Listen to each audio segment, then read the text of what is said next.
자, 모의고사 21회 기초 간호 문제 풀이 하겠습니다. 첫 번째 문제 볼게요. 자, 조무사의 직업적 태도를 물어봤어요. 답은 직무의 범위를 정확히 알고 이행한다. 그래서 우리는 직무의 범위를 정확히 알고 이행하셔야 되겠고, 자, 업무상 알게 된 환자의 비밀 누설하면 될까요? 안 될까요? 절대 비밀 누설은 해서는 안 됩니다. 뭐 징역형이라든지 우리가 벌금형에 처할 수 있어요. 비밀 누설 절대 하시면 안 되겠고, 그 다음에 환자가 어떤 요구를 했을 때 모든 요구를 들어줘서는 된다 안 된다? 안 돼요.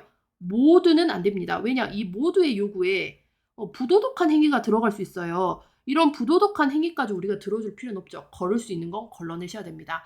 자, 그 다음에 다른 직원의 대리 근무를 선다? 대리 근무 절대 안 되죠. 예를 들자면 간호조무사가 의사 대리 근무를 해요. 그래서 뭐 수술을 집행한다든지 절대 해서는 안 되죠. 그래서 뭐 뉴스에서 많이 보셨을 거예요. 성형외과에서 의사 대신 조무사가 성형을 해줬던 거죠. 그 조무사의 손이 정말 대단했던 거죠. 인기 있었던 병원 중에 하나였어요. 근데 정말 수술 잘한다고 소문이 났던 병원이었는데 알고 보니 거기는 조무사가 대리 근무를 해서 수술을 진행을 했던 그런 병원도 있었습니다. 하지만 우리는 의사가 아니죠. 대리근무해서는 안 돼요. 자, 그 다음에 2번에 보시면 폐호흡에서 산소와 이산화탄소의 교환이 이루어지는 것. 우리가 폐에서 실질적인 이산화탄소와 이 산소가 교환이 되는 곳은 어디다? 폐포. 너무 기본적이고 시험에 잘 나왔던 문제죠. 폐포예요. 그래서 자, 요 폐에 보시면 요 폐 가장 끝에 이렇게 네모칸 보이시죠? 이 네모칸을 확대해서 봤더니 이렇게 포도알 송이송이처럼 달려있는 게 있는데 요걸 뭐라 해요? 폐포라고 이야기를 합니다. 그래서 기도 말단 끝을 이루며 포도송이 모양의 작은 공기주머니를 이야기를 하겠고 호흡을 통해 산소, 이산화탄소의 가스 교환, 실질적인 가스 교환이 이루어지는 곳 어디다? 폐의 가장 말단 끝부분에 있는 폐포다. 자, 그 다음에 3번 예방접종 문제 나오면 학생분들 굉장히 힘들어하시고 예방접종 수업하실 때도 수업을 할 때 보면 이거 외워야 된다는 그런 불안, 스트레스? 불안? 이런 거 굉장히 많아요. 근데 우리 교과서에 나온 내용 다 외우실 필요는 없겠고 예방접종 같은 경우는 우리 12개월까지만 좀 외워주시면 되는데 제가 이거 노래로 만들어둔 부분이 있어서 그거 참고해 주셔도 좋을 것 같습니다. 자, 그래서 저는 시험에 자주 다루는 부분만 정리를 할게요. 자, 먼저 4주 된, 한 달이 된 신생아가 BCG 예방 접종을 하러 왔어요. 이때 이미 접종했어야 될 BCG는 뭐죠? 결핵을 예방하는 접종.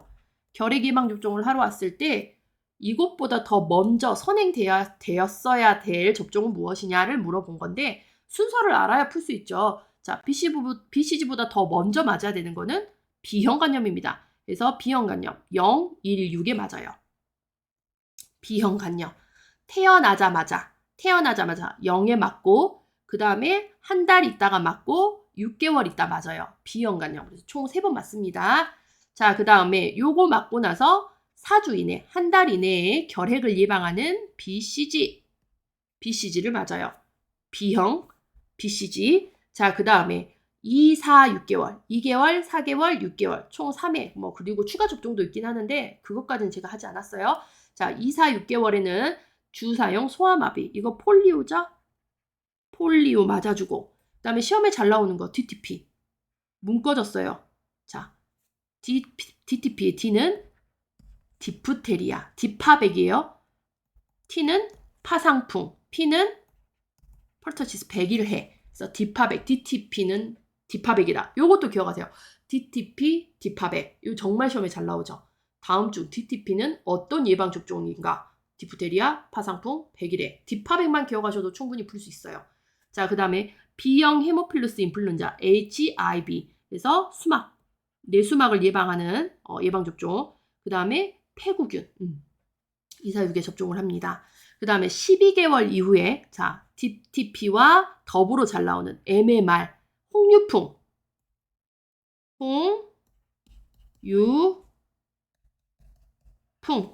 홍역, 유행성 이하선염은 볼거리라고도 이야기하고 풍진, 홍유풍, 그 다음에 수두, 일본 내염이 12개월 이후에 접종을 합니다. 그래서 딱 요 내용이라도만 여러분이 기억하고 있으면 예방접종 문제가 나왔을 때 충분히 풀 수는 있으세요. 그래서 제가 이거 노래로 엮어놓은 노래로 쉽게 좀 외울 수 있도록 만들어 놓은 게 있기 때문에 여러분이 한번 찾아서 보시면 될 것 같고요.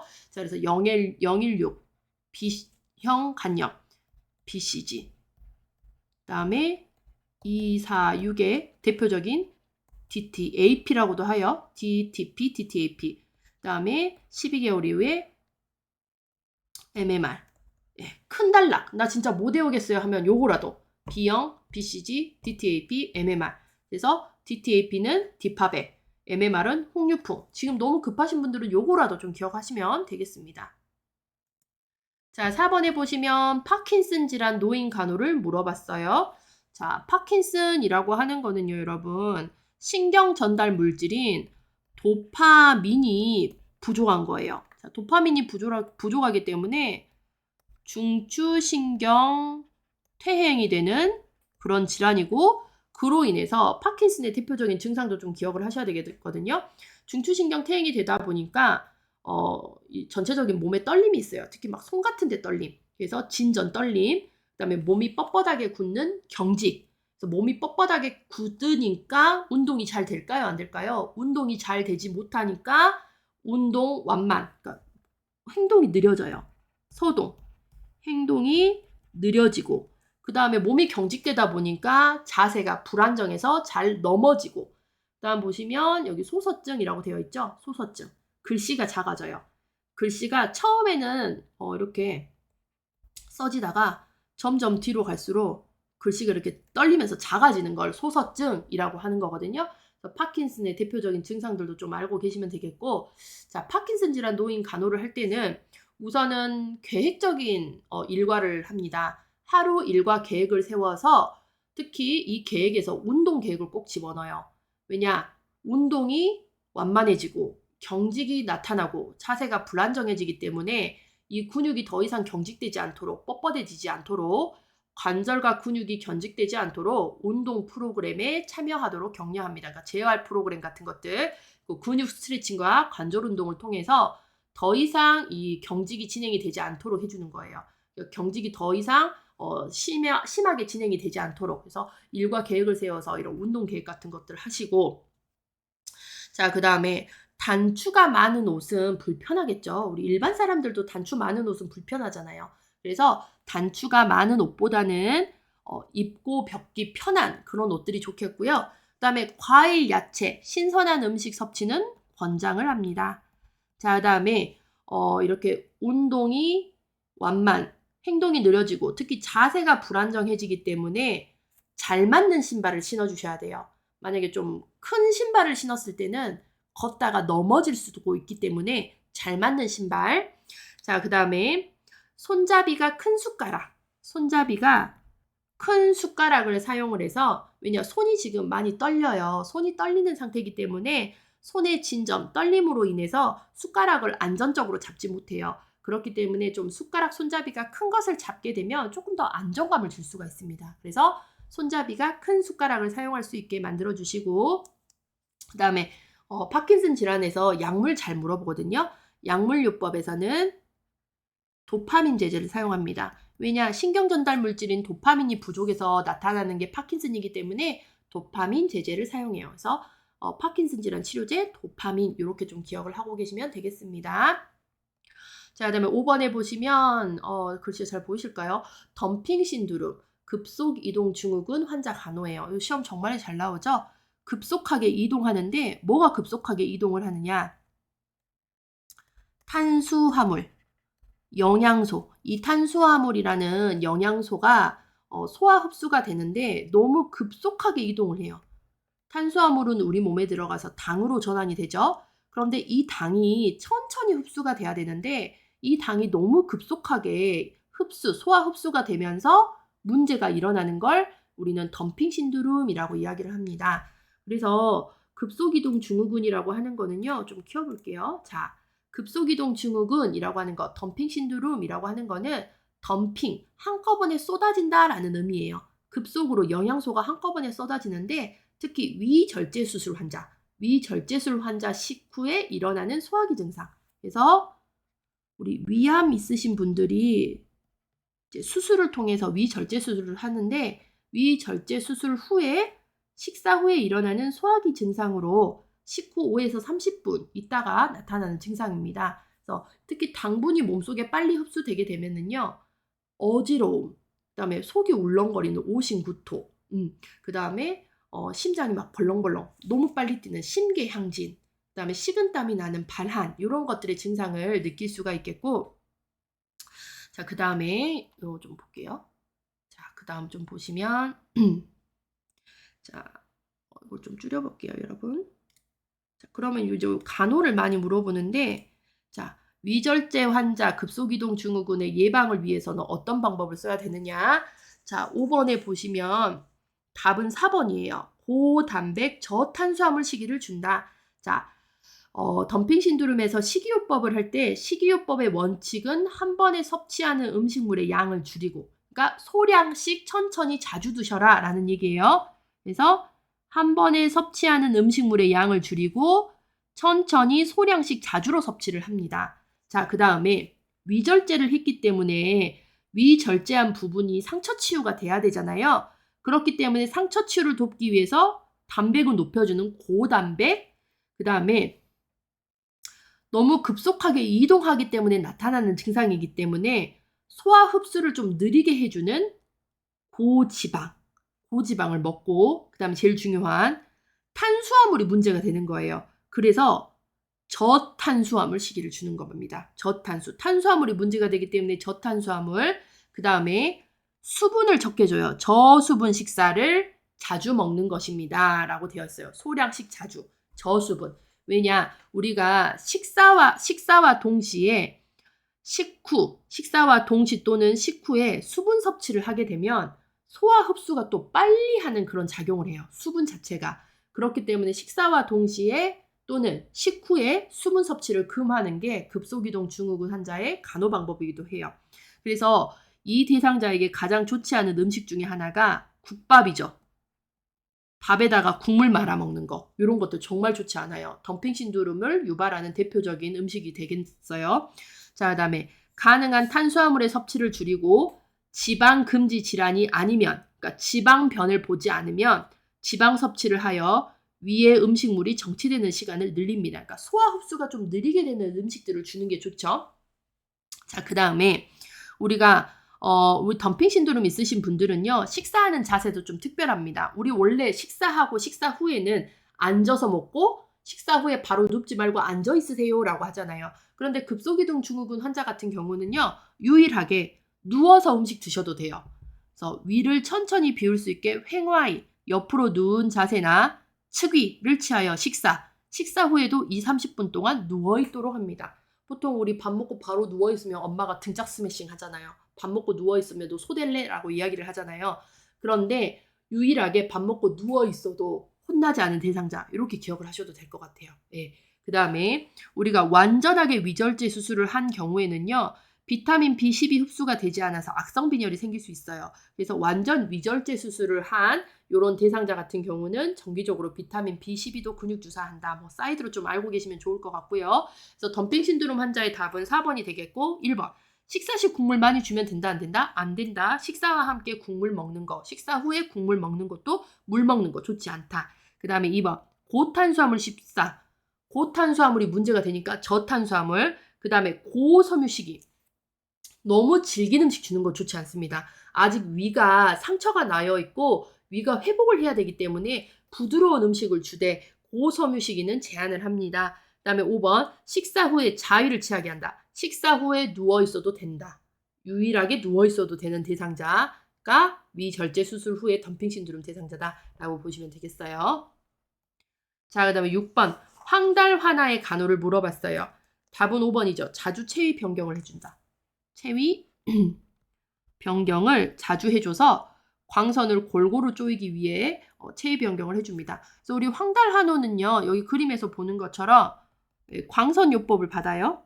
광선요법을 통해서 이 황도를 치료를 하는데 자 1번 모유수유 제한할 필요 없습니다. 수유는 해줘요. 뭐 모유수유를 하든 인공수유를 하든 수유 시에는 광선요법을 중단하고 수유합니다. 그 다음에 생식기 노출 됐나요? 안 됐죠? 생식기는 가려주셔야 돼요. 그래서 옷을 벗겨요. 전체적으로 광선을 골고루 조이기 위해서 옷은 벗겨주는데 생식기 부위는 가려줍니다. 자, 그 다음에 수분을 제한하진 않습니다. 왜냐, 이런 광선요법을 받게 되면 탈수가 발생할 수 있어요. 그래서 탕수 증상을 잘 관찰하고 수분을 보충해주고 오한이 나지 않도록, 옷을 벗고 있으니까 또 오한이 나지 않도록 또 관리를 해줍니다. 자, 그 다음에 그림에서 보시면 지금 우리 아가 눈 가리고 있는 거 보이시죠? 자, 눈 가리개로 눈을 가려줍니다. 눈의 손상을 방지하기 위해서 눈을 감고 안대를 착용시켜 주셔야 되겠죠? 자, 그 다음에 이런 광선요법을 또 받고 있게 되면은요, 몸에서 수분이 증발하면서 고체온이 발생을 하고, 고체온을 발견하기 위해서 체온 측정을 또 자주 해주는 이런 간호들이 있겠습니다. 자, 그 다음에 7번 하지 부종. 자, 부종이 있고요. 사구체 신념의 환화 간호입니다. 자, 사구체가 어디죠? 신장 안에 있는 체반이에요. 체반. 자, 찌꺼기들 나쁜 것들은 걸러주고 좋은 것들은 다시 흡수하게 해주는 체반이 있는데 그 체반에 염증이 생긴 거를 우리는 사구체 신념이라고 이야기를 하고, 자, 신장에 문제가 있게 되면 부종이 발생을 하죠. 자, 여기서 이제 답은요. 상기도 감염 환자와의 접촉을 금한다. 이게 답인 거예요. 자, 왜 그러느냐? 우리 사구체 신념, 감염의 가장 흔한 원인이 뭐냐? 인두나 편도. 이게 상기도거든요. 자, 인두나 편도가 이미 감염이 진행이 돼 있었던 사람이에요. 그러면 이 사람들 같은 경우가 치료가 되지 않거나 컨디션이 계속 좋지 않고 면역이 떨어지게 되면 인두나 편도에 선형 감염이 있었던 상기도 감염 환자들이 뭐가 발생할 수 있느냐? 사구체 신염이 발생할 수 있다는 거예요. 이 사람들이 사구체 신염에 걸리기 굉장히 쉬운 대상자라는 거거든요. 그렇기 때문에 인두나 편도, 상기도 감염 환자와의 접촉을 금해서 사구체 신염이 발생하지 않도록 만들어 주셔야 되는 겁니다. 그래서 좀 생뚱맞죠? 상기도가 좋지 않았을 때 신장에도 문제가 발생할 수 있다라는 좀 연관성이 없는 장기인 것 같은데, 인두나 편도에서 놀던 감염균들은 요 신장을 또 좋아한다. 이렇게 기억을 하시면 돼요. 자, 그 다음에 1번에 보시면 금식시킨다라고 되어 있는데 금식을 할 필요는 없습니다. 그 다음에 지금 부종이라는 키워드 나왔어요, 여러분. 자, 부종이 있게 되면 우리 교과서상에서 꼭 기억하셔야 되는 거 뭐 제한해요? 수분과 염분, 저염. 요거는 꼭 기억하셔야 돼요. 그래서 부종이 심한 경우에는 염분 섭취를 제한을 합니다. 그래서 저염 식사를 하셔야 되겠고, 그 다음에 3번에 보시면 하지는 심장보다 낫게 한다라고 되어 있는데 지금 하지 부종이 있기 때문에 부종을 완화해주기 위해서는 심장보다 하지를 조금 더 올려주시는 게 좋을 것 같아요. 자, 그 다음에 소변을 분리해서 보낼 필요는 없습니다. 예, 완전히 무슨 심한 감염 증상이 아니기 때문에 소변을 분리할 필요는 없겠고, 그 다음에 이제 소변 검사는 하루에 한 번씩 한다. 이런 정도 알고 계시면 되겠고요. 다른 것 좀 설명드리면 부종이 심한 경우 수분 제한 하루에 1000cc 이하. 그 다음에 부종이 있게 되면 우리가 또 해야 될 게 뭐냐면 아이오 체크를 합니다. 섭취량 대 배설량. 예, 먹는 만큼 얼마나 배설하는지, 무엇을? 수분을. 수분 섭취하고 배설하는 아이오 체크를, 인풋 대 아웃풋을 체크하셔야 되겠고, 그 다음에 체중 측정을 합니다. 이건 살이 찌는 걸 보는 게 아니라 물이 얼마나 찌는지, 물이 찌는지를 보는 거예요. 그래서 체중 측정을 통해서 부종 여부. 그 다음에 활력 징후를 측정을 하는데 사구체에 문제가 발생을 하면요, 활력 징후에서 혈압에 문제가 발생을 해요. 우리 몸에 물이 차잖아요. 부종이 발생을 하면 물이 양이 증가를 한 거예요. 그러면 혈압도 같이 증가를 합니다. 그래서 활력 징후에서 특히 혈압을 많이 봐주셔야 되겠고, 자, 그 다음에 단백에서 중요해요. 저단백 식사를 합니다. 지금 신장 체반에서 문제가 있기 때문에 단백질을 줄여주셔야 됩니다. 그래서 깊게 설명을 드리진 않을게요. 시간이 부족하니까. 우리 교과서상에서 저단백을 해야 된 질환이 있어요. 저단백 식사 해야 될 질환. 사구체 신염, 신부전. 요 대상, 신장에 문제 있는 사구체 신염, 신부전 환자, 저단백 식사하고, 그 다음에 간성, 혼수가 있는 대상자도 저단백 식사 한다라는 거 지금 21회까지 푸셨으면 요 정도는 여러분들이 정리해서 기억하셔야 돼요. 자, 그 다음에 지금 사구체에 염증이 있잖아요. 자, 이런 염증 질환을 뭐라고 하냐면 소모성 질환이라고 해요. 염증이 몸에 있으면 내 에너지 소모가 너무 심해요. 칼로리 에너지 소모가 심하니까 가만히 있어도 살이 빠고 가만히 있어도 막 몸의 기운이 쫙쫙쫙 빠거든요. 그렇기 때문에 에너지가 소모된 만큼 에너지를 낼 수 있는 영양소를 섭취해줘야 됩니다. 그게 뭐냐? 탄수화물이에요. 그래서 에너지 낼 수 있게 고탄수화물 식사를 해주고 그다음에 입이 바짝바짝 마르고 할 거예요. 그래서 구강간호를 통해서 입이 마르지 않게 입안에 염증이 생기지 않게 그다음에 소변 검사 해주셔야 되겠죠. 하루에 한 번씩 소변의 비중 검사를 해줍니다. 내용이 조금 어려울 수 있는데 이제 좀 쉽게 가시려면 요 부종에 포커스 맞추셔서 수분 제한, 저염 요런 것들을 꼭 기억하셔야 되겠고 그 다음에 요 저담배 요 정도는 사구체 신념에서 좀 기억을 하셔야 되는 내용이다 라고 보시면 될 것 같아요. 자, 그 다음에 임신 반응 검사에서 사용되는 호르몬을 물어봤습니다. 자, 육모 성선 자극 호르몬 예전에는 그렇게 얘기했거든요. 육모 성선 자극 호르몬이라고 했는데 요새 좀 바뀌어서 육모 생식샘 자극 호르몬 HCG라고 이야기를 합니다. 그래서 우리가 임신 반응 검사 요거 많이 보셨죠? 임신 테스터기. 임신 테스터기는 뭘 보는 거냐? 이 HCG의 반응을 보는 거예요. 그래서 임신 8에서 10주 최고에 달한 후 호르몬 수치가 최고에 달한 후 임신 진행의 됨에 따라서 감소를 합니다. 그래서 소변이나 혈액에서 이 호르몬을 검사해요. 그래서 임신 테스터기는 이 HCG 반응을 보는 겁니다. 혈액에서 이 호르몬 검사하여 임신 여부를 진단을 합니다. 그래서 이 HCG는 태반에서 나오는 호르몬이에요. 태반이 형성되고 나서 나오는 호르몬 HCG, 육모 생식샘 자극 호르몬, 육모만 기억하셔도 충분해요, 여러분. 자, 그 다음에 9번을 볼게요. 분만의 단계를 물어봤습니다. 완전히 열렸어요. 네, 자궁문이 완전히 열렸고 완전히 열리면 몇 cm? 10cm까지 완전히 열리면서 주인공인 태아가 나왔네요. 주인공이 나왔대요. 그 다음에 주인공이 나오면서 엄마의 회음부가 완전히 찢어져 버렸어요. 절개, 회음부 절개에 해당하는 분만 단계 몇 기죠? 2기가 되겠습니다. 자, 그래서 분만 2기는 태아, 주인공이 나오는 시기예요. 주인공. 자, 그래서 1기부터 볼게요. 분만 1기는요. 문이 완전히 열려요. 진진통이 있으면서 자궁경부가 완전히 개대되는 개대기라고도 합니다. 그래서 자궁경부가 완전히 몇 cm까지? 문이 10cm까지 열리면 그 다음에 누가 나오는 거예요?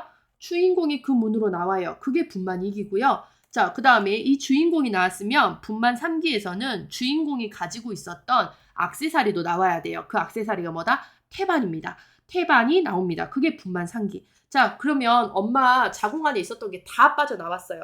그러면 이제 회복이 돼야 되겠죠. 그래서 분만 4기는요. 회복기입니다. 자궁문도 닫혀야 되겠고 자궁이 원래 상태로 돌아가는. 그래서 산후 한두 시간까지의 시기를 분만 4기라고 이야기를 해요. 그래서 분만 1기, 문이 열리고 분만 2기는 주인공이 나오고 분만 3기는 주인공이 가지고 있던 액세서리인 태반이 나오면서 모든 게 다 나오고 났으니까 끝이 맺어져야 되겠죠. 그래서 분만 3기는 끝이 나는 회복, 산후 1시간에서 2시간 시기 이렇게 기억을 하시면 되겠어요. 그래서 답은 지금 태아만 줄이니까 주인공이 나왔죠? 분만 2기가 되겠습니다. 자, 10번.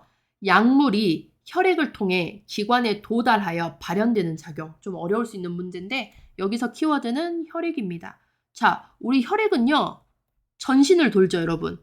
이 약물이 혈액을 통해서 돌아다닌다는 건 전신을 통해서 돌아다닌다는 거예요. 그러면 이건 무슨 작용이냐? 전신작용을 이야기합니다. 전신작용. 혈액을 통해서 약물이 돌아다닌다. 전신으로 돌아다닌다라는 얘기예요. 전신작용. 국소에서 약물이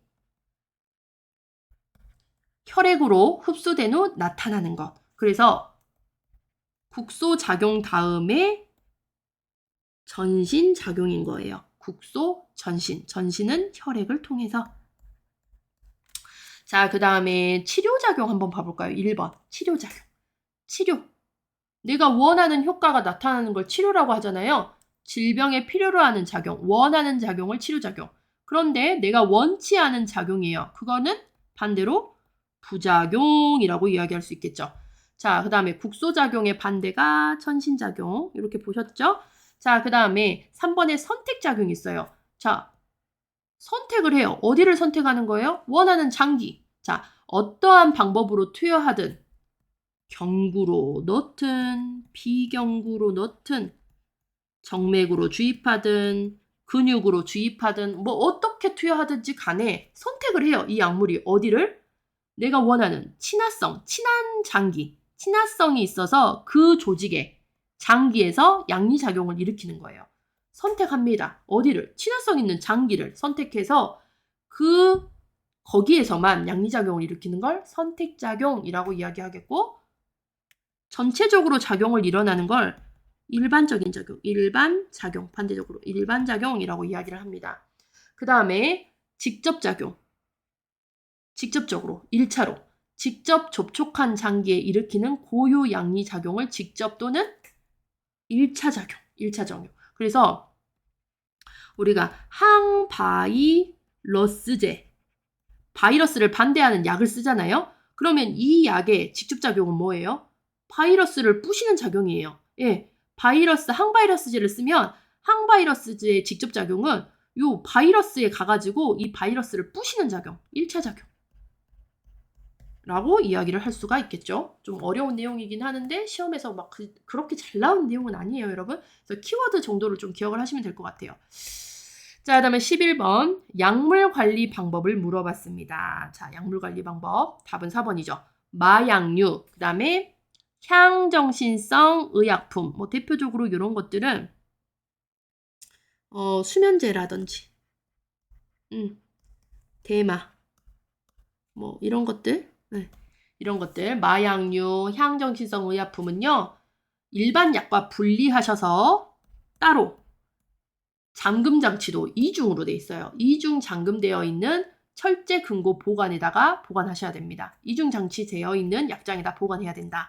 자, 그 다음 인슐린, 그다음에 백신, 예방 접종약, 뭐 비형 간염 예방, 그다음에 BCG 이런 예방 접종약들, 간장 추출물, 헤파린, 알부민, 혈액응고인자 같은 것들은 자, 냉한 곳, 냉암소, 냉하고 어두운 곳에 보관을 합니다. 그 냉함의 정도의 온도는 2에서 5도. 우리 이오 요구르트 아시죠, 여러분? 이오 요구르트. 이오 요구르트 냉장고에 보관하잖아요. 그렇게 기억하시면 돼요. 자, 2호도의 냉장고에 보관을 합니다. 그래서 대표적으로 냉장고에 보관하는 약품 잘 물어보는 게 인슐린, 백신, 예방접종약, 헤파린, 요거 진짜 잘 물어보죠? 자, 그 다음에 니트로글리세린이라고도 하고 나이트로글리세린, 이거 뭔 약이에요? 협심증, 흉통 완화해주는 약이죠. 지금쯤은 이런 것도 딱딱딱 기억나셔야 돼요. 자, 나이트로글리세린 같은 경우에는요, 차단을 해야 됩니다. 무엇으로부터? 빛으로부터 차단 보관을 해요. 예, 빛에 의해서 파괴가 될 수 있기 때문에 빛으로부터 차단 보관을 하셔야 되겠고, 자, 좌약도 시험에서 가끔 잘 나와요. 뭐 질자약, 항문자약 이런 것들은요, 실온 보관을 합니다. 실온.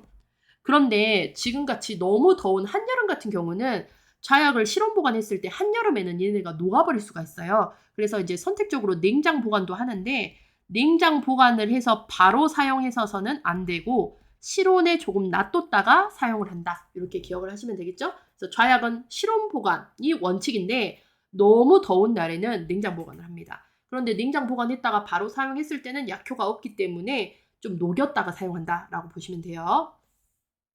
자, 그 다음에 비타민 결핍증 문제 나왔어요. 자, 비타민이 부족하게 되면 결핍증이 다양하게 나타나는데 우리 결핍증 알고 계셔야 되겠고, 저는 이거 그림으로 학생들이랑 외웠거든요. 자, 먼저 답은 비타민 D가 부족하면 구루병이 발생을 합니다. 예, 뼈에 변형이 생기고 뼈가 아프고 특히 막 등이 굽어지는 이런 구루병이 발생을 하고요. 자, 이제 하나하나 차분히 볼게요. 그림 그리면서 볼게요. 자, 비타민 A가 부족해요. 자, 비타민 A는 저 이렇게 눈으로 그렸습니다. 비타민 A가 부족하면은요, 눈이 잘 보이지 않는, 특히 저녁에 잘 안 보이는 야맹증이 발생을 하고요. 자, 비타민 C가 부족해요. 자, 비타민 C가 부족하면은요, 궤혈병이 생깁니다. 궤혈병, 입 안에서 입 안, 입 점막, 그 다음에 잇몸 이런 데서 출혈이 발생하는 거예요. 염증도 생기고 궤양도 생기고. 그래서 여기서 막 출혈이 발생해요. 출혈이 이렇게 표현할게요. K로 표현할게요. 출혈이 발생을 해요. 그래서 괴혈병, 입안에서 출혈이 발생하고, 자, 비타민 B2가 부족하면 구각염, B2. 그래서 저는 이렇게 입 끝에다가 B2를 그렸어요. B 2개. 자, 여기 그림에 보시면 입꼬리 끝이 이렇게 찢어져 있거나 입꼬리 끝에 염증이 생기는 경우 있어요. 우리 피곤하면 많이 그렇거든요. 그래서 비타민 B2가 부족하면 입꼬리 끝이 이렇게 부스럼이 생기고 갈라지는 증상이 나타나서 저는 입 끝에다가 B2를 그렸습니다. 구각염. 그 다음에 비타민 K, 제가 아까 괴혈병 안에 KKK에서 이렇게 빨간색으로 그렸죠. 비타민 K가 부족하면 출혈이 발생합니다. 출혈성 경향. 예, 출혈이 발생할 수 있어요. 그래서 이렇게 출혈로 표시를 했고, 자, 그 다음에 비타민 D가 부족하면은 구루병. 구부러져요. 어디가? 뼈 같은 데가 구부러지는데 특히 이렇게 등이 구부러지는, 예, 등이 구부러지는 구루병. 자, 그 다음에 비타민 E가 부족하면 우리 교과서에서는 빈혈이라고 얘기하거든요. 그런데 비타민이 대부분 부족하면 대부분의 비타민들이 부족하면 빈혈을 많이 일으킵니다. 뭐 엽산이 부족해도 빈혈이 발생하고 비타민 B6, 비타민 B12 이런 것도 발생해도 빈혈이거든요. 그래서 비타민 E는 빈혈도 발생하지만 저는 이렇게 가슴으로 표현해서 불임도 발생을 합니다. 그런데 비타민이 빈혈이라고 기억하시면 돼요. 대부분의 비타민이 부족하면 빈혈이다. 이렇게 기억하시면 좋을 것 같고, 자, 비타민 B1이 부족해요. B1. 자, B1이 부족하면 다리라든지 다리뼈라든지 뭐 팔이라든지 각각 뼈, 특히 다리뼈 이런 데가 아파요. 구부러지고. 그거를 뭐라 하냐? 각기 병이 발생을 합니다. 자, 그 다음에 비타민 B6 여기다 표현을 하지 않았어요. 비타민 B6가 여러분 피리독신이에요. 요것도 기억하세요. 피리독신. 자, 얘가 결핍이 되면은요. 빈혈. 네, 신경장애가 발생을 합니다. 이제 빈혈을 초점을 더 많이 두고 있고요. 자, 비타민 B6의 배. 비타민 곱하기 2를 하면 2, 6, 10이죠. 배가 됐어요. B가 10이면 빈혈이 더 심해지는 배가 되는 악성 빈혈이 발생합니다. 악성 빈혈. 자, 그 다음에 나이아신이 부족해요. 비타민 나이아신이 부족하면 펠라그라가 발생을 합니다. 펠라그라. 그래서 나 이 아이를 신나게 펠라. 이렇게 기억하세요. 나 이 아이를 신나게 펠라. 아이를 패면 안 되겠죠. 근데 이렇게 외우세요. 나 이 아이 신나게 팰 거야. 나 이 아이신. 나이아신 펠라. 나 이 아이 펠라. 나이아신 펠라. 그래서 나이아신이 부족하면 펠라그라가 발생하는데, 자, 나 이 아이를 신나게 팼어요. 그랬더니 세 가지의 증상이 발생하네요. 3D라고 이야기를 하는데 디멘치아라고 해서 디멘치아. 그래서 치매. 아기를 신나게 팼더니 치매가 발생했고, 신나게 팼더니 설사를 했어요. 설사. 신나게 팼더니 피부염이 발생했습니다. 그래서 3D라고 하거든요. DDD 해서 3D. 치매, 설사, 피부염이 발생을 했어요. 나 이 아이를 신나게 팼거든. 그랬더니 치매, 설사, 피부염이 생겼네. 벌 받은 거죠. 자, 나 이 아이 신나게 펠라. 치매, 설사, 피부염 생겼다. 이렇게 좀 얼토당토하지 않지만 이렇게 외우시면 도움이 될 거예요. 그래서 비타민 부족할 때 결핍증은 그림 좀 이렇게 연관지어서 기억하시면 되겠습니다. 자, 그다음에 13번을 볼게요. 자, 특별한 영양소 제한이 없어요. 그럼 끝났거든요. 일반식이에요. 일반식. 음식 질감과도 상관이 없는 음식은 일반식이고, 자, 그 다음에 보시면 이번에 경식 나왔죠. 예, 경식. 가벼울 경자. 가볍게 식사를 다져주는 거예요. 반찬을 가볍게 다져줘요. 그래서 소화 기능은 정상이나 저작 기능이 어려운 환자에게 반찬을 다져서 제공을 합니다. 그래서 일반식 먹던 환자가 약간 내가 씹기도 어렵고 이 알맹이가 너무 큰 것 같다라고 해서 반찬 다져줘 주세요라고 얘기를 하거든요. 그리고 그게 경식이 되는 거예요. 자, 그 다음에 연한 음식, 연두부 생각하시면 되거든요. 연한 죽, 연두부. 자, 그래서 연식은 소화되기 쉽도록 부드럽게, 연하게, 부드럽게 조리한 식사로 질긴 섬유질과 강한 향신료를 제한합니다. 그래서 연두부, 강한 향도 나지도 않고 질긴 섬유질도 없죠. 대표적으로 연두부 많이 나오고요. 그 다음에 이런 흰죽, 이런 것들이 많이 나오고 있습니다. 자, 연식, 그 다음에 연식보다 이제 완전히 건더기도 없고 줄줄줄 흐르는, 흐를 유자. 흐르는 유동식. 자, 얘는 미음으로 많이 표현이 되고 있고요. 자, 영양가가 많이 함유된 농축이 됐어요. 완전히 농축된 액체를 얘기를 합니다.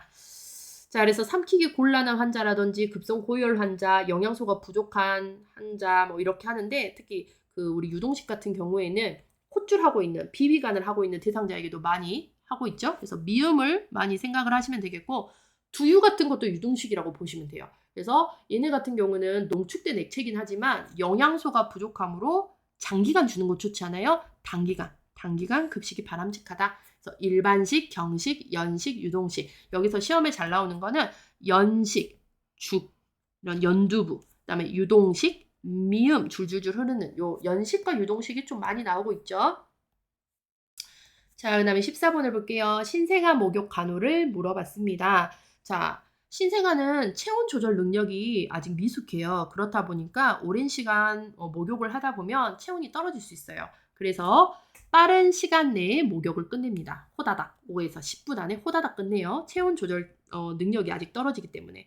자, 그다음에 1번에 미숙아 조산아 같은 경우에는요. 아직 너무 미숙해요. 그래서 통목욕 하기에는 너무 일러요. 그래서 조산아 미숙아 같은 경우는 배꼽이 떨어진 후 7일에서 10일 후에 통목욕을 시작을 합니다. 자, 그 다음에 상체부터 담근다. 근데 우리 어른들도 보면은요. 목욕탕 들어갈 때 어디부터 담가요? 탕에 들어갈 때 발부터 담죠? 애들도 똑같아요. 자, 발부터 물속에 담가주고 자, 그 다음에 산성비누로 얼굴을 씻는다라고 되어 있는데 우리 어른들도 비누로 세수를 하다 보면 눈에 들어가서 맵잖아요. 아가들은 더 하겠죠. 그러니까 얼굴은 비누 사용하지 않습니다. 얼굴은 물로만 물을 묻힌 꺼즈 손수건으로 닦아주고 눈을 닦을 때는 이렇게 눈이 있으면 안에서 밖으로 이렇게 닦아주고요. 꺼즈의 면이 다르게 한 번 닦았으면 다른 면으로 닦아주고 이런 것도 좀 기억을 하셔야 되겠고 자, 그 다음에 씻는 순서 같은 경우는 자, 얼굴을 시작으로 해서 머리꼬리 방향, 두미의 법칙. 두미의 방향, 위에서 아래로 방향으로 진행을 합니다. 자, 그 다음에 추가적인 거 볼게요. 우리 아가들 태지 있는 거, 태지 제거하면 돼요? 안 돼요? 안 됩니다. 태지는 자연스럽게 떨어져 나가도록 놔두고요. 함부로 제거하지 않습니다. 자, 그 다음에 우리 신생아의 목욕물의 온도는 40도 전후가 좋아요. 자, 체온계가 있으면 체온계로 측정하는 게 좋은데 체온계가 없으면 어디를 이용해서? 신체의 팔꿈치.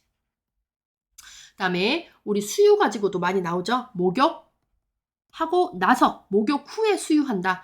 목욕 전에 뭐 수유하고 분유 먹고 나서 목욕을 하게 되면 구토, 역류에서 흡인이 발생을 하기 때문에 목욕 후에 수유를 해서 흡인을 예방을 합니다. 질식 예방, 흡인 예방, 질식 예방. 자, 그다음에 15번을 볼게요. 잘 듣지 못하는 난청 노인 환자. 노인 환자와 의사소통을 할 때 어떻게 할 것이냐를 물어봐요. 우리 노인들은 기본적으로 청력이 떨어져 있죠? 자, 그렇기 때문에 또박또박 정확하게 말해 주셔야 되겠고 자, 고음으로 말하면 돼요? 안 돼요? 노인들이 잘 못 듣는 거는 고음부터 장애가 나타납니다. 노년 난청은 고음 장애부터 나타나기 때문에 중음 또는 저음. 그래서 중저음을 사용해요. 고음 안 돼요. 자, 그 다음에 같은 방향을 보고 이야기하고 3번 얼굴을 정면으로 보지 않고 말한다. 이거 다 잘못됐죠. 3번, 5번 보시면 가까이 앉아서 얼굴을 마주보고 눈을 마주치면서 이야기하죠. 이건 뭐 노인뿐만 아니라 우리가 일반적인 대상자와 대화를 할 때도 가까이 앉아서 얼굴을 마주보고 눈을 마주치면서 이야기하시는 게 좋겠죠. 자, 그 다음에 4번 몸짓 사용을 제한하도록 한다 했는데 몸짓이나 얼굴 표정 등으로도 전달하는 것을 돕는다. 바디랭귀지 같은 거 사용해서 손짓, 발짓 이런 거 사용해서도 우리가 이야기하고자 하는 거를 전달하시면 좋겠고 그 다음에 간단한 문장으로 천천히 명확하게 말하는 게 좋습니다. 자, 그 다음에 16번 유아의 배변 훈련에 대해서 물어봤어요. 자, 답은 몇 번이 되죠, 여러분? 일정한 시간에 배변을 보게 한다. 일정한 시간, 그러니까 규칙적으로 변을 보게 한다라는 얘기고요. 자, 1번에 보시면 뭐라고 돼 있냐? 주기적으로 배변을 한다라고 되어 있는데 주기적인 게 아니라 규칙적, 정기적으로 배변 교육을 시키고, 그다음에 2번, 배변할 때까지 계속 변기에 앉혀두면 안 돼요. 아이가 싫어하거나 5분 안에 변을 보지 않으면 재촉하지 않아야 되고, 오랫동안 앉아있게 하지 말고 다음에 다시 시도해 볼 수 있도록, 그래서 이 변기에 대해서 거부감이 생기지 않도록 만들어 주셔야 되겠습니다. 그 다음에 배변 시기는 모든 아이가 똑같지가 않아요. 배변 시기는 모든 아이가 다 다르죠. 물론 교과서에서 소변은 대변은 12개월 이후부터 가릴 수가 있고 배변 훈련을 하는 게 좋고, 소변 훈련은 16개월, 18개월부터 하는 게 좋다라고 이렇게 매뉴얼이 있긴 하지만 아이가 준비된 시기에 하시면 되는 거예요. 모든 아이가 배변 시기가 동일하진 않습니다. 모든 아이는 다 달라요. 배변 시기가 모두 다르고 이 아이가 준비됐을 때 해주시는 게 가장 좋습니다. 그 이유는 뭐냐?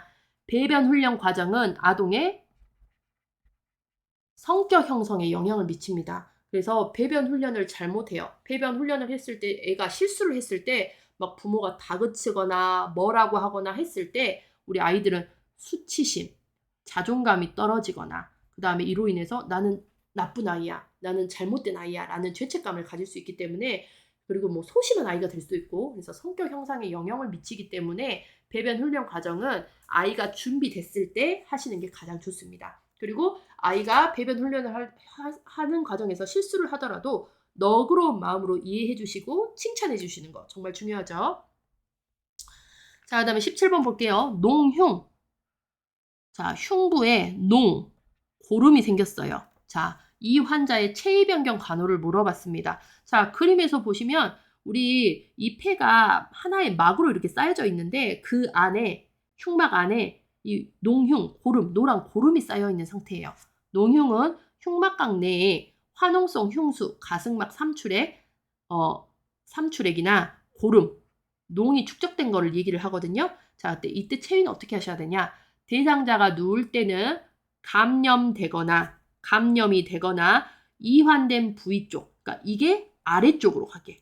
아래쪽으로. 감염된 부위가 아래쪽으로 가게. 측이를 얘기하죠. 이완된 부위 쪽으로 눕게. 그래서 이완된 쪽이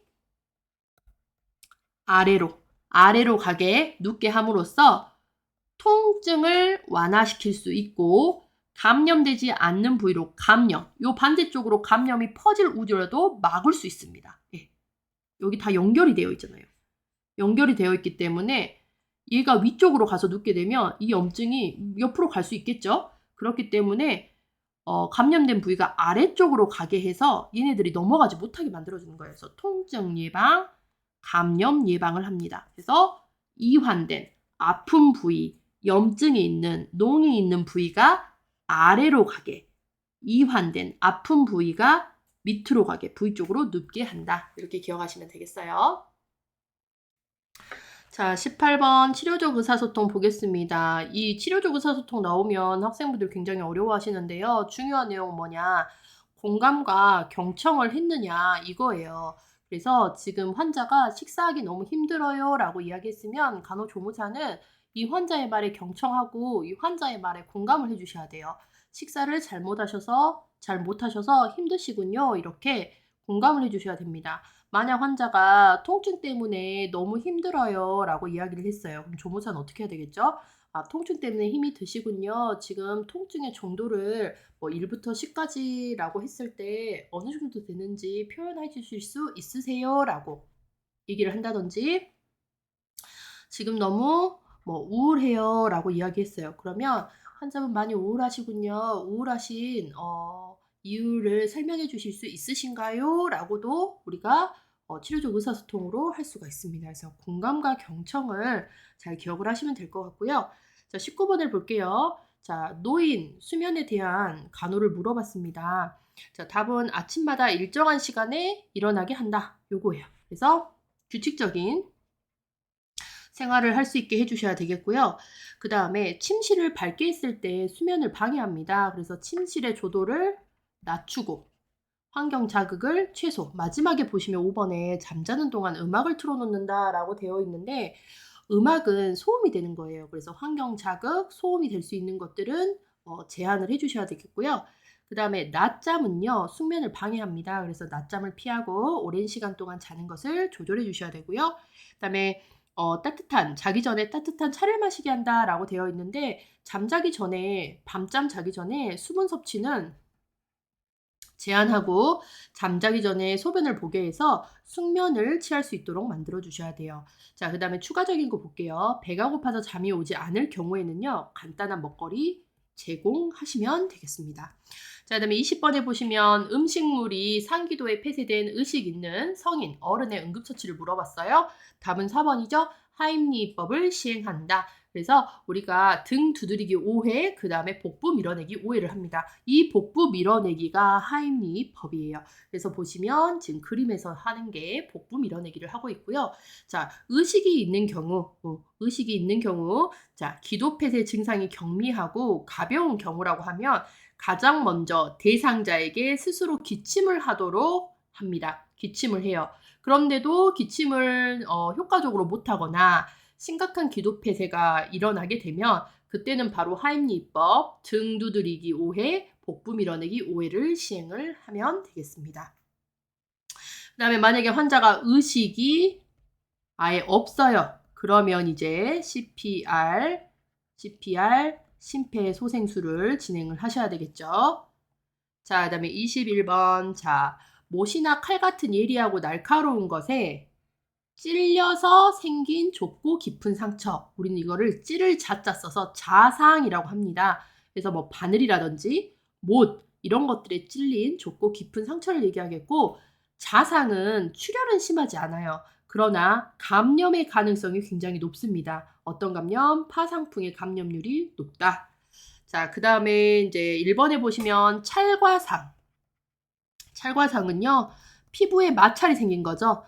예를 들면 우리가 아스팔트 길을 걸어가고 있다가 넘어졌어요. 그래서 무릎이 까였어요. 그런 게 이제 찰과상이 되는 거고, 그 다음에 열상. 이거 어디서 많이 들어보셨어요? 회음부 열상 들어보셨죠?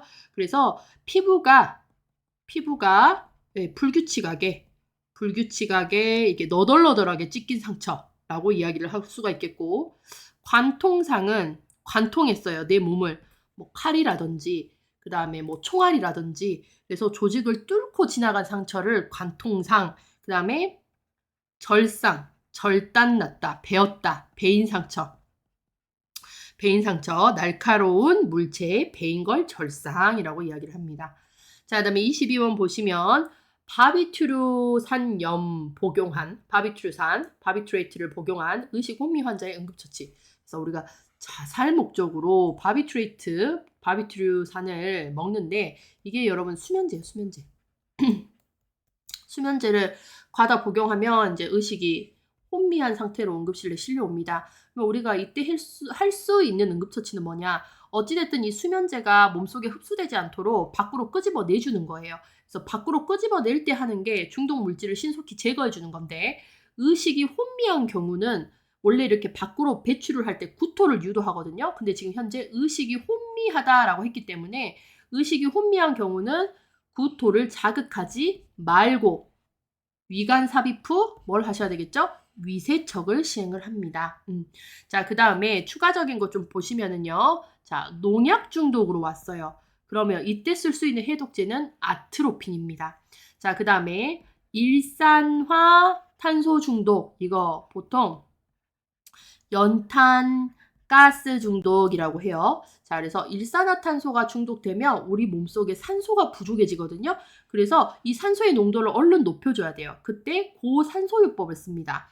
그 다음에 쥐약이 중독돼서 오는 경우 출혈이 발생하거든요. 그래서 출혈을 예방하기 위해서, 출혈을 멈추게 하기 위해서는 비타민 K, 지혈할 수 있는 걸 근육 주사해줘야 되겠고, 자, 강한 알칼리나 강한 산, 뭐 빙초산 들어보셨죠? 이런 강한 알칼리, 강한 산 및 석유 중독이 됐을 때 이때는 여러분 구토를 해서는 안 돼요. 구토 유발과 같은 합병증 발생 위험 때문에 구토라든지 위세척이 금지가 됩니다. 구토랑 위세척을 하게 되면은 합병증, 점막 손상이 발생을 해요. 점막 손상, 구토와 위세척을 하는 과정에서 점막이 손상이 되기 때문에 이때는 물로 희석을 합니다. 아시겠죠? 자, 그다음에 23번 골관절염. 이거 퇴행성 관절염이라고도 해요. 자, 간호를 물어봤습니다. 자, 쪼그려 앉거나 무릎 꿇지 않게 한다. 쪼그려 앉거나 무릎을 꿇게 되면 뼈와 뼈가 맞닿으면서 계속 자극이 되기 때문에 관절에 좋지 않아요. 자, 그다음에 계단 오르내리기 운동은 관절에 정말 부담을 주는 운동이기 때문에 골관절염 환자들은 관절에 부담을 주지 않아야 되거든요. 그래서 계단 오르내리기라든지 장거리, 정말 오랜 시간 걷기, 등산 같은 것들은 피해 주셔야 됩니다. 왜냐? 관절에 무리를 줘서 통증을 훨씬 더 유발을 하고요. 자, 3번에 수영이나 체조 등을 금지한다라고 되어 있는데, 자, 수영 같은 경우에는 관절에 부담을 주지 않는, 체중 부하가 되지 않는 대표적인 운동이거든요. 그래서 관절에 부담을 주지 않는 규칙적인 운동을 통해서 체중 감량이 필요한데, 이때 대표적인 게 수영, 체조, 가볍게 걷는 것들이 도움이 됩니다. 대표적으로 시험에 잘 나왔던 게 요 수영이죠. 자, 그다음에 냉요법 하지 않는다라고 되어 있는데요. 온요법, 냉요법 합니다. 우리 물리치료 한다 보시면 돼요. 그래서 특히 관절이 이제 부어 있고 부종이 있고 부종이 발생을 하고 이렇게 통증이 있을 때 냉요법 해주시면 좋겠죠. 자, 그다음에 햇빛 아래에서 운동을 하지 못하게 한다라고 되어 있는데 햇빛 아래에서 운동을 통해 비타민 D를 합성하게 합니다. 비타민 D는 뼈를 어떻게 해주죠? 튼튼하게 만들어주는 거기 때문에 광합성을 하면서 운동을 하는 게 도움이 되세요. 자, 24번. 자, 태어난 지 3일 된 아이의 체중이 10% 감소됐어요. 자, 이거 정상일까요? 비정상일까요? 정상입니다. 자, 요거를 우리는 뭐라 하냐? 생리적 체중 감소. 생리적이라는 거는 자연스러운 체중 감소예요. 자, 그럼 이게 왜 나타나느냐? 자, 출생 후 3일에서 4일에 출생 시 체중의 5에서 10%가 감량이 됩니다. 소실이 되는데, 자, 그 후 8일에서 9일이면 다시 회복돼요. 우리 막 태어난 아가들 같은 경우는 정말 퉁퉁 불어서 안 예쁘거든요. 누굴 닮은지를 모르겠어요. 근데 한 3일 정도 지나게 되면 그 퉁퉁 부었던 게 쭉 빠지면서 엄마를 닮았는지 아빠를 닮았는지 구분이 간단 말이에요. 이때 보이는 게 생리적 체중 감소라고 보시면 돼요. 이렇게 쭉 빠졌다가 이제 모유라든지 분유 먹는 양이 늘어나면 살이 다시 찌는 거죠. 자, 그래서 우리가 이 체중 감소가 일어나는 이유를 보시면 엄마 뱃속에 있을 때 모체로부터 공급받던 호르몬이 중단이 됩니다. 자, 그다음에 태어나고 나면은요. 먹는 양이 적어요. 수분 공급이 억제됩니다. 대신 또 소변 배출량은 대소변이 또 배출이 되니까 자, 먹는 양에 비해서 섭취량에 비해서 배출량이 많아요. 그래서 이렇게 또 생리적 체중 감소가 발생을 한다라고 보시면 되겠어요. 자, 그다음에 25번에 보시면 에릭슨 성장 발달 과업 중 노년기는 좀 잘 물어보진 않는데 노년기가 나왔더라고요. 노년기의 과업을 물어봤는데요. 노년기는 우리가 성장 발달 과업 중 가장 마지막 단계고 노년은 모든 걸 그려려니 하는 시기거든요. 이래도 흥 저래도 흥 이런 시기라고 보시면 돼요. 모든 걸 통달한다, 통합한다, 경지에 이르는 단계. 그래서 이때를 통합, 모든 걸 그려려니 하고 통합하는 시기라고 보시면 되겠고요. 보통 이 성장 발달은 딱 이렇게 아동 부분에서 시험이 주로 나왔어서 아동 쪽의 것들은 좀 기억을 하셔야 될 것 같습니다. 자, 그래서 아동기 때의 우리 성장 발달 과업 한번 볼게요. 영아기는요, 0에서 1세인데, 자, 이때 아이가 배가 고프고, 배고픔, 그 다음에 어떤 불편감을 호소해요. 자, 그러면 이 영아기는 이런 배고픔, 불편감을 스스로 해결할 수 없기 때문에 부모가 즉각 이거를 해결을 해줘야 되는데 이게 즉각 해결이 됐을 때 우리 영아들은 부모에게 신뢰감을 형성을 합니다. 그런데 이게 해결이 되지 못하면 뭐가 생기는 거죠? 반대에 불신감이 생기고 자, 그다음에 이제 머리가 큰 유아기 1에서 3세가 되면은요. "내가 할 거야."라고 하면서 옷도 스스로 입어 보려 하고 밥도 내가 먹어 보려 하고 신발도 내가 신어 보려고 하는 자율성이 생겨요. 그런데 이때 아이들은 밥 먹는 것도 막 흘리면서 먹고 그다음에 옷 입는 것도 막 거꾸로 뒤집어서 입고 하잖아요. 잘하지 못해요. 그래서 이게 자율적으로 뭔가를 하려고 하는데 부모라든지 주변 사람들이 "어 너 그거 못하네. 너 그거밖에 못해."라고 하면 수치심을 느낍니다. 자, 그다음에 학령 전기는 어린이집에서 유치원에 다니는 우리 아이들인데 이 아이들은 주도적으로 무언가를 또 하려고 해요. 자율성보다 쪼끔 더한 걸 주도한다. 그래서 엄마 아빠도 막 주도하려고 하는데 잘하겠어요? 그거 못하죠. 엄마 아빠보다 못하잖아요. 그래서 주도를 하려고 하는데 또 주변에서 막 뭐라 해요. "너 그런 것도 하지도 못하면서 뭐 주도하려고 하니?" 라고 하면 죄책감을 갖게 되는 거죠. 주도성 대 죄책감. 자, 그다음에 학령기, 학동기 이거는 초등학생이라고 보시면 되는데요. 자, 이제 초등학교를 가게 되면 이제 경쟁을 하게 되죠. 성적. 자, 성적이 따라 붙게 됩니다. 그래서 부지런하지 않으면 근면성실하지 않으면 어떻게 돼요? 성적도 떨어지고 남들에 비해서 뒤처지게 되는 거예요. 그래서 초등학교 때는 근면해야 되는데 그렇지 못하면 어떻게 되죠? 열등감에 쩌들게 되는 거죠. 자, 그다음에 청소년기 대혼란의 시대죠. 자아 정체감. 네. 자아 정체감을 이제 갖는 시기인데 이때 친구를 뭐 잘못 만난다든지 선생님, 부모 이런 역할이 제대로 옆에서 서포트가 되지 않으면 어떻게 되죠? 내가 누구고 여긴 어디고 역할에 혼돈이 온다. 잘못하면 엇나가는 시기다라고 보시면 되겠습니다. 자, 그다음에 27번 보겠습니다. 자, 쓰러진 환자를 이동시킬 때의 자세를 물어봤어요. 자, 답은 1번이죠. 다리와 엉덩이. 다리와 엉덩이의 근육으로 환자를 들어 올립니다. 우리 일을 하실 때 허리 사용하시면 안 돼요. 허리가 다치면 정말 안 되거든요. 왜냐 이거는 우리 몸의 중심축이기 때문에 중심축이 무너지게 되면 신체 안정성이 떨어져요. 그래서 허리는 아껴 주셔야 되겠고 우리는 다리와 엉덩이 근육을 키우셔서 일할 때도 다리와 엉덩이 근육에 힘을 주고 일을 하셔야 되겠습니다. 자, 그다음에 이번에 보시면 환자 가까이 서서 기저면을 좁게 한다라고 되어 있는데 기저면은 넓어야 돼요. 넓게 하셔야 안정적이거든요. 그래서 우리 운동할 때 보면 자세 잡을 때 뭐라고 하냐면 다리를 벌려 주시는데 "어깨 넓이만큼 다리를 벌려 주세요."라고 이야기를 해요. 이렇게 다리를 모으고 서 있으면은요. 중심이 흔들릴 수가 있어요. 안정적이지 못한데 다리를 이렇게 어깨 넓이만큼 이렇게 벌려 주잖아요, 여러분. 여기 그림처럼. 그러면 중심이 딱 자리를 잡으면서 굉장히 자세가 안정적이게 됩니다. 자, 그다음에 5번에 보시면 무게 중심점을 기저면에서 멀리한다라고 되어 있는데 무게의 중심점을 기저면에 가까이 해야 돼요. 가까이 하면 신체의 안정이 또 증가합니다. 안정이. 그래서 여기 그림에서 보시면은요. 자, 이 첫 번째 그림은 중심점이 이 물건에 비해서 멀리 있잖아요. 자, 그러면 이건 안정성이 떨어져요. 안정성이 떨어지는데 2번 그림 보면 중심점이 물체에서 가깝죠? 이러면 안정성이 올라갑니다. 그래서 이걸 어디서 볼 수 있냐면 우리 역도 선수들 아세요? 역도 선수들이 역기를 들어 올릴 때 자세를 보시면은요.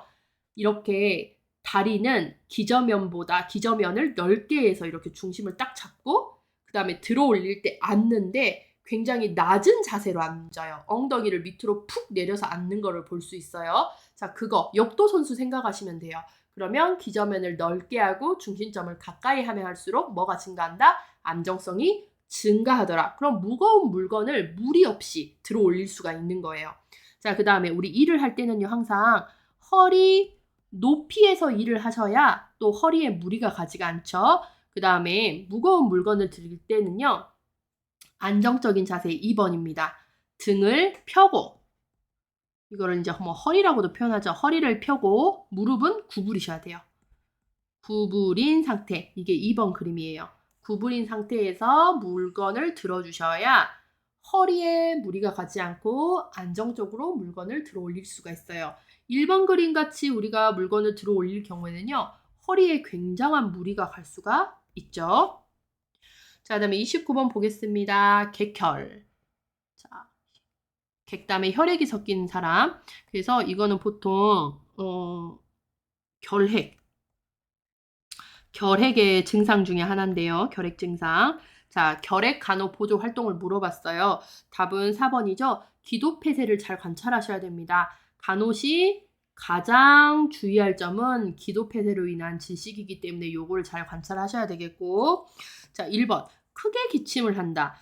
결핵이 있고 객혈이 있으신 분들은 기침을 하게 하는데 기침을 아예 못하게는 할 수 없어요. 그런데 이제 큰 기침을 하게 되면 출혈이 더욱더 자극이 되니까 이 큰 기침을 삼가하고 기침이 나올 때는 잔기침을 할 수 있도록 설명을 해주셔야 되겠고요. 흉부에 더운 물 찜질 안 되죠. 얼음 찜질을 해주셔서 지혈을 유도하셔야 되겠습니다. 자, 그 다음에 병실 문을 모두 개방한다라고 되어 있는데 결핵에 포커스를 두시고요. 결핵은 감염, 공기 중, 비말 중으로 감염이 되기 때문에 병실문 개방하지 않습니다. 그리고 이런 객혈을 통해서도 감염 전파가 되거든요. 그렇기 때문에 병실문 개방은 웬만하면 삼가하시고, 자, 그 다음에 영양식으로 식사를 제공한다라고 되어 있는데 객혈에서는 금식을 합니다. MPO, 당분간 금식을 하고요. 그 다음에 가장 먼저는 절대 안정입니다. 객혈이 출혈이거든요. 그래서 이런 출혈 경향을 보이는 대상자는 이 절대 안정이 꼭 필요해요. A, B, R. 가장 먼저는 절대 안정, 가장 주의할 점은 질식. 자, 그다음에 30번.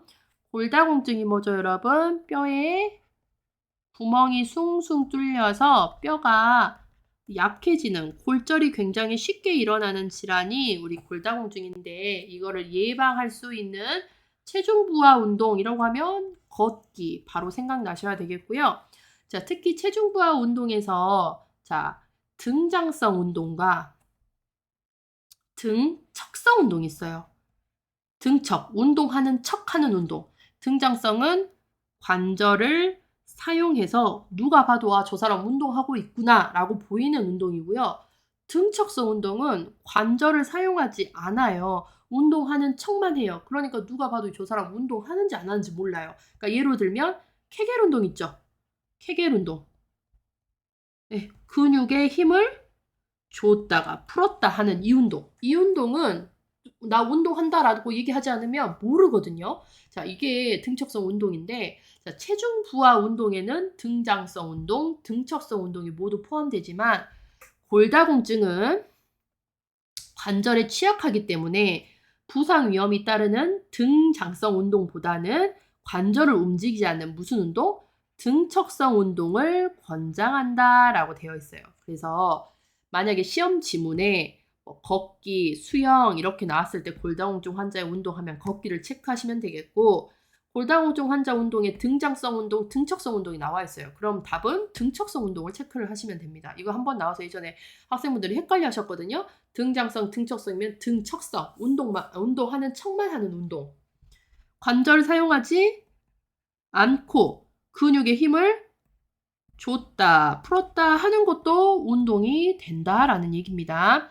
자, 그다음에 골관절염, 퇴행성 관절염 환자 운동은 체중 부하를 하지 않는, 대표적으로 뭐 있었죠? 수영, 체조를 권장을 합니다. 그래서 시험에서 골관절염은 수영, 골다공증은 걷기. 근데 이제 골다공증에서 조금 깊이 있는 문제, 등척성을 할 것이냐, 등장성을 할 것이냐 했을 때 등척성. 이렇게 여러분들이 구분을 하셔야 되겠죠?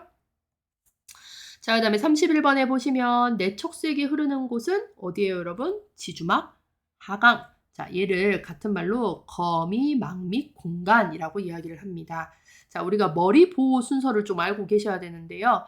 자, 우리 뇌는 굉장히 중요한 것이기 때문에 여러 가지 막으로 쌓여 있습니다. 가장 첫 번째가 두피. 두피를 까고 들어가면 두 개의 골. 근데 이런 것들은 굳이 외울 필요는 없겠죠? 두피 밑에 두 개 골 있는 거 아시니까. 자, 우리가 외우셔야 될 부분은 이 부분인데, 자, 뇌는 여러 가지 막이에요. 첫 번째 막이 경막, 그래서 그다음에 지주막, 그래서 그래서 지주막이 거미막이라고도 이야기해요.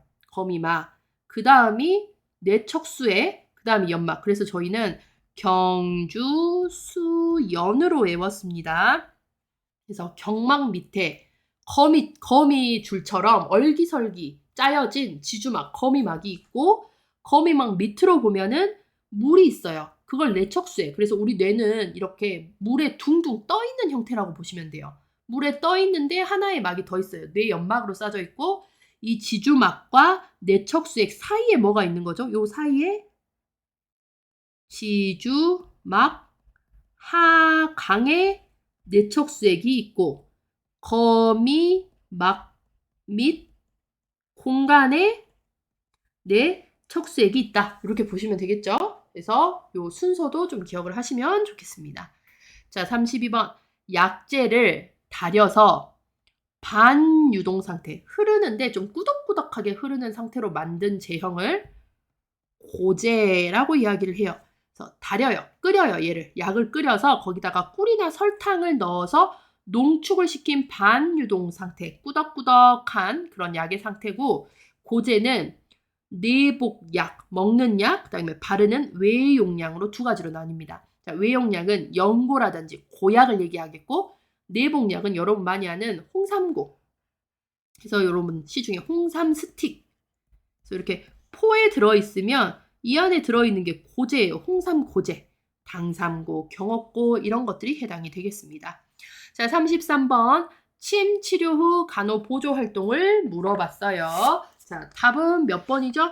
2번. 발침 후 침공 부위를 알코올 스폰지로 눌러준다. 가볍게 누른다. 이게 되겠고, 자, 침 치료할 때 체위 변경하지 않습니다. 왜냐하면 침이 꽂혀 있는 시간 동안은 환자의 체위를 일정하게 유지하는데, 만약에 체위를 움직이게 돼버리면은요, 침이 이렇게 끊어지는 절침, 그다음에 구부러지는 뭐 만침 이런 것들이 발생할 수 있겠죠.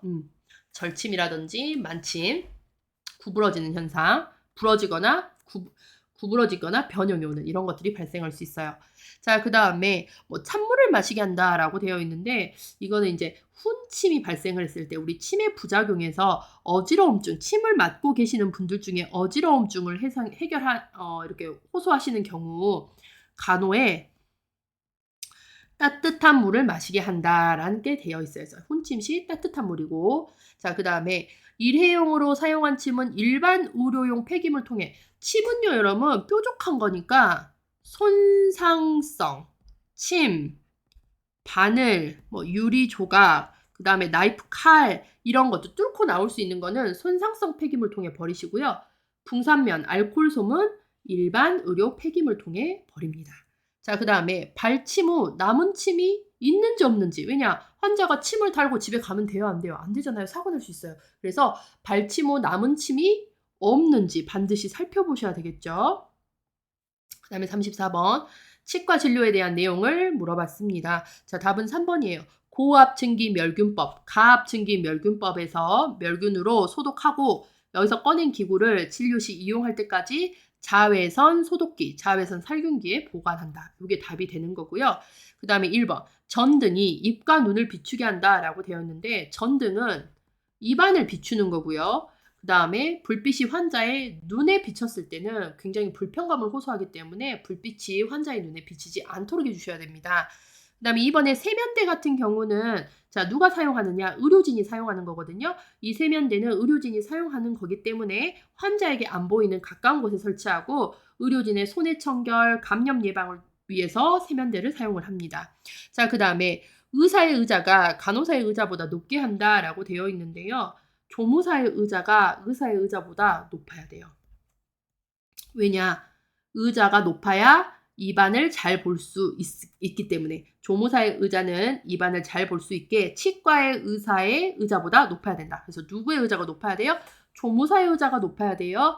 자, 그 다음에 5번. 진공흡입기 사용은 간호조무사가 하는 역할 중 가장 기본적인 임무이다.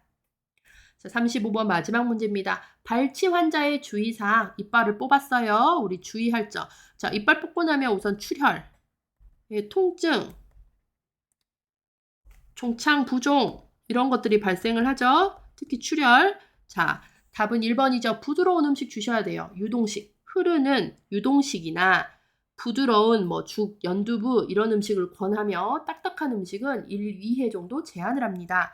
자, 2번. 온찜질이 아닌 냉찜질을 통해서 통증 부종, 출혈을 예방하셔야 되겠고, 자, 발치 당일날 가능한 칫솔질 하질 않아요. 칫솔질 하게 되면 자극이 되니까 출혈 유발이 될 수 있거든요.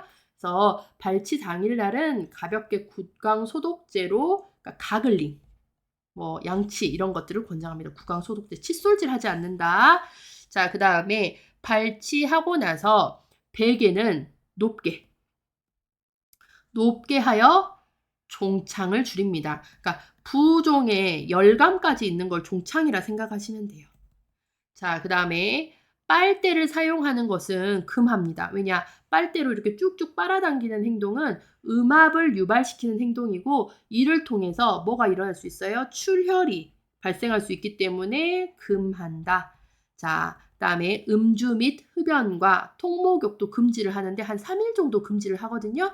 자, 이유는 구강 내 염증 예방하기 위해서. 자, 그다음에 출혈이 있기 때문에 발치하고 나서 한두 시간 동안은 꺼즈를 물고 있게 하는데, 자, 혈액이 입안에 고이게 되더라도 이거 어떻게 해요?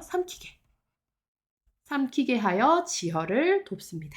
자, 여러분 여기까지 해서 21회 기초 마지막 문제풀이 종료할게요. 긴 시간 수업 들으시느라 고생 많으셨습니다. 수고하셨어요.